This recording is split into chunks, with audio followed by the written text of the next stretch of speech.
Shalom and welcome to Regah Bivrit, very special edition, live from Europe. I hope everybody had a chance to sign up for shuveurope.com.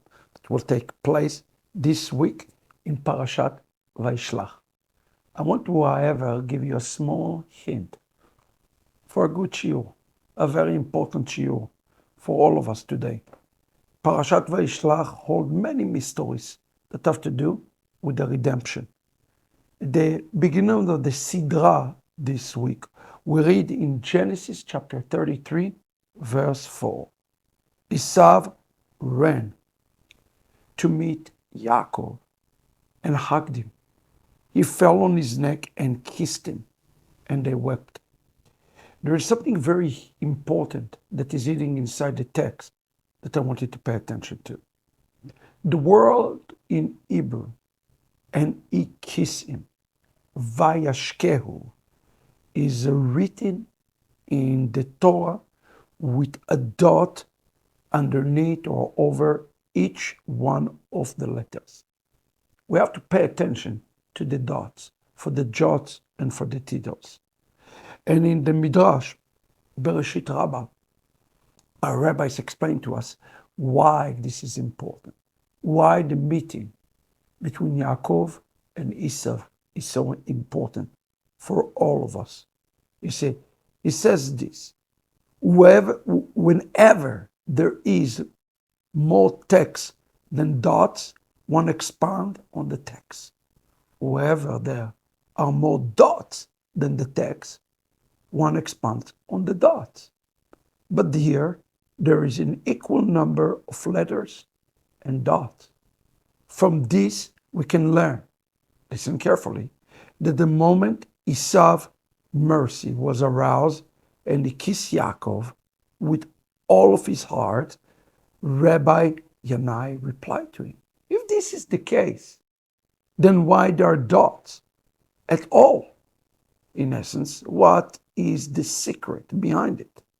Rather, Esav came not to kiss Yaakov, but rather to bite him.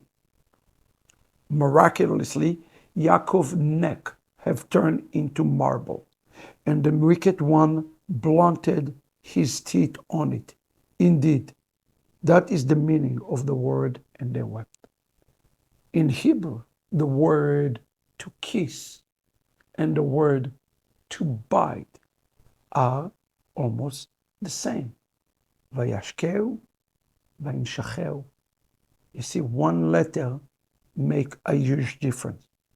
And the rabbis tell us that the reason behind the dots here is that it's come to symbolize something significant about the last days for all of us, especially this week when we read the Haftarah of Avadiah of the destruction of the house of Esav.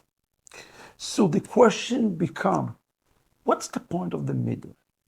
Why it says that he came to kiss him, but he really came to bite him? And why his neck turned to marble?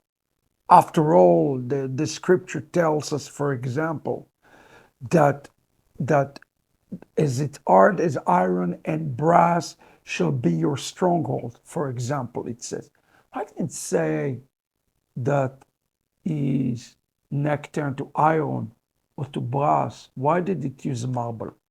The answer about the neck of Yaakov turning to marble, to the point that Esav could not kiss him, is an important one for all of us to consider. Listen to what our rabbis say. Esav wanted to inject Yaakov like a vampire with poisonous philosophy, infected inside Yaakov to draw him toward the evil life that Esav personified. At this moment, Yaakov's neck miraculously turned into marble, vessel made from stone. That is the point.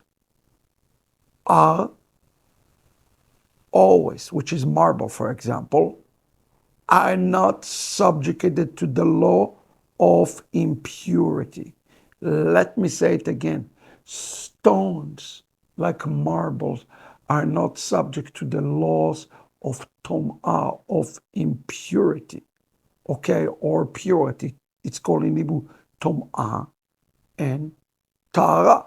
Given this, we can understand why the Midrash chose to use the symbolism of a marble rather than the more usual hard materials like iron and brass. Yaakov's neck was unable to contract any impurity from Esau's malicious advances.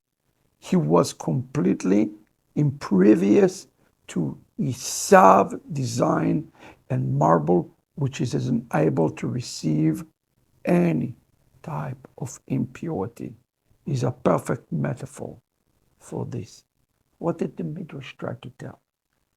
Yaakov, when he remained pure and he doesn't let things to come inside of him, the principalities of heavens, these demonic entities cannot enter and infect Yaakov. What does it say in the Brit HaChadashah? Live your life in holiness and godliness, and in this way you will hasten the coming of the Lord. This is the Regah Bivrit.